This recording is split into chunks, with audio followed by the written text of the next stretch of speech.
Bienvenue dans cette nouvelle édition du Non-Stop Info. Sommaire 3e congrès du Parti démocratique de Guinée équatoriale jusqu'à ce jeudi. Mercredi, les travaux ont porté sur le thème de la sécurité juridique et de l'état de droit. Un sommet Europe-Afrique sur la crise migratoire. Les chefs d'État et de gouvernement d'une cinquantaine de pays des deux continents sont réunis à Malte pour établir un plan d'action. Et le Tchad paie une facture importante pour ses opérations militaires dans le Sahel et contre Boko Haram. Le pays aurait déjà dépensé plus de 165 milliards de francs CFA. Mais tout d'abord au Nigeria, après des mois d'attente, le nouveau gouvernement a enfin prêté serment. La cérémonie d'investiture s'est déroulée ce mercredi dans la résidence du président Muhammadu Buhari. La nouvelle équipe est composée de 36 membres, 24 ministres et 12 secrétaires d'État. Pour rappel, le président nigérian s'est attribué la gestion du ministère du pétrole. En Guinée équatoriale, le 3e congrès du parti au pouvoir, le Parti démocratique de Guinée équatoriale, se poursuit. Ce mercredi, les travaux étaient axés sur le thème de la sécurité juridique. Sur ce point, les juristes estiment que des avancées significatives ont été accomplies. Un reportage de notre correspondant Policarpo Edoumassa. 3e congrès extraordinaire du Parti démocratique de la Guinée équatoriale à Bata, avec le slogan « Pour la construction du leadership du PDG sur le scénario politique national ». Le Parti démocratique de la Guinée équatoriale travaille pour désigner le candidat qui le représentera à la prochaine élection présidentielle en 2016. Le chef de l'État équato-guinéen appelle les acteurs politiques à toujours privilégier les dialogues. Le congrès d'un parti est une importante occasion pour évaluer la trajectoire et les actions futures. Donc, par un mandat légal, c'est l'organe suprême du parti qui redéfinit l'orientation politique, le futur programme et supervise ses activités. En ma qualité de président de la République et fondateur du Parti démocratique de Guinée équatoriale, je suis convaincu que nous pouvons être satisfaits pour la solidité et la cohérence avec laquelle notre parti s'est bien implémenté durant toutes ces années. Grâce à l'expérience acquise par le PDG depuis sa création le 4 juillet 1986, la Guinée équatoriale connaît des grandes avancées sur les plans politiques, économiques et sociaux. Depuis 1979, nous avons été confrontés à de nombreux défis en matière de réconciliation et de reconstruction nationale. Maintenant, nous sommes en train de travailler pour consolider la démocratie nationale. Toutes les difficultés expérimentées et surmontées doivent être dans l'esprit de tous nos concitoyens pour faire une évaluation précise du parcours politique du Parti démocratique de Guinée équatoriale. Le 3e congrès extraordinaire du parti au pouvoir en Guinée équatoriale, le PDG, continue avec un cycle de conférences. Le congrès prendra fin le 12 novembre 2015. Deuxième journée du sommet Europe-Afrique sur la crise migratoire. Les chefs d'État et de gouvernement d'une cinquantaine de pays des deux continents sont réunis à Malte pour établir un plan d'action. Ce jeudi sera lancé un fonds fiduciaire pour financer les projets de développement en Afrique. Jean-César Djangé à Ouarbarkala. La Valette, à Malte, abrite un sommet Europe-Afrique consacré au phénomène migratoire. Ouverte ce mercredi et pour 2 jours, la rencontre réunit les chefs d'État et de gouvernement d'une cinquantaine de pays des deux continents.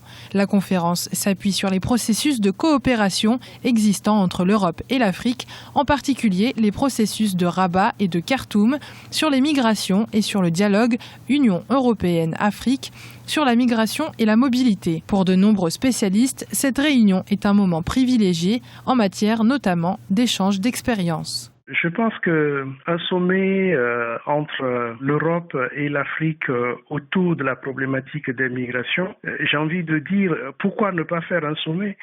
C'est toujours bien de se rencontrer pour évoquer des questions que je considère comme étant des questions d'intérêt commun. Donc si à un moment donné les deux parties décident de se rencontrer, c'est en effet parce que la question de la migration apparaît comme une préoccupation partagée et que l'opportunité d'en parler semble ouverte aux deux parties. L'Union européenne et l'Afrique entendent travailler dans un esprit de partenariat afin de trouver des solutions communes aux défis liés à la crise migratoire. Maintenant, l'enjeu, c'est de savoir si on s'en tient à un sommet, justement, ou alors si on va au-delà d'un sommet et que, ma foi, si le sommet permet déjà de prendre langue et d'identifier un certain nombre de ressorts de la question migratoire, alors les bases d'une vraie réflexion et d'une vraie discussion seront posées.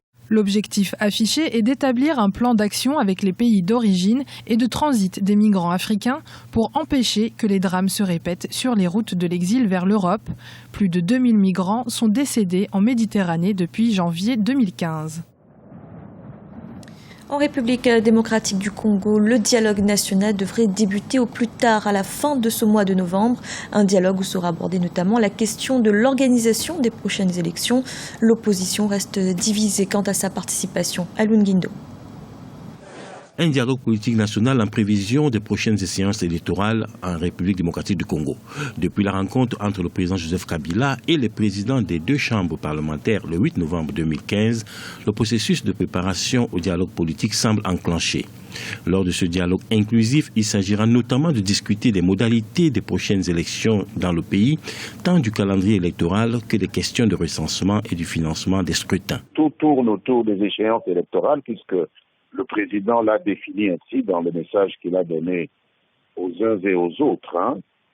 C'est pour créer les conditions d'élections apaisées et qui ne nous conduisent pas à des comportements de violence que nous avions observés en 2006 et 2011, que nous puissions prendre des engagements pour avoir des comportements beaucoup plus conformes aux intérêts nationaux, à l'intérêt de la paix, de la sécurité de notre peuple.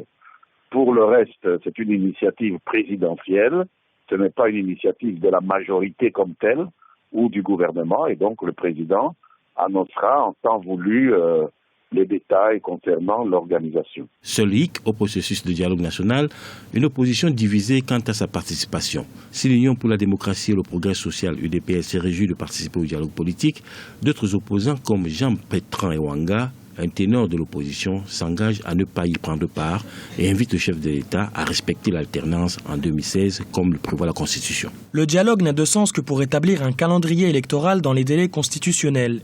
Il n'y a pas de crise du Congo.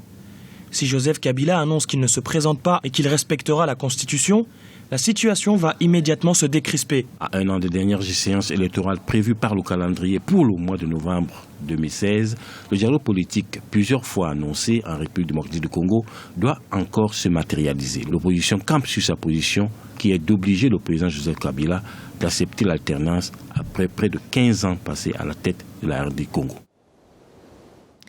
Le Tchad est l'un des pays en première ligne dans les conflits qui affectent la région du Sahel, mais aussi dans la lutte contre le groupe terroriste Boko Haram. Des opérations militaires qui ont en cours, le pays aurait déjà dépensé plus de 165 milliards de francs CFA. Awa Barkala. Combien coûtent les engagements militaires de l'État tchadien ? Le Tchad est directement impliqué dans les conflits sahélo-sahéliens depuis le début de la crise au Mali. La première force de la coalition régionale comptait 2000 hommes envoyés en éclaireur au Nord Mali début 2013. En septembre 2015, l'État engageait un contingent de 3000 hommes au sein de la nouvelle force mixte multinationale pour la sécurité des pays du bassin du lac Tchad. Ça coûte très cher.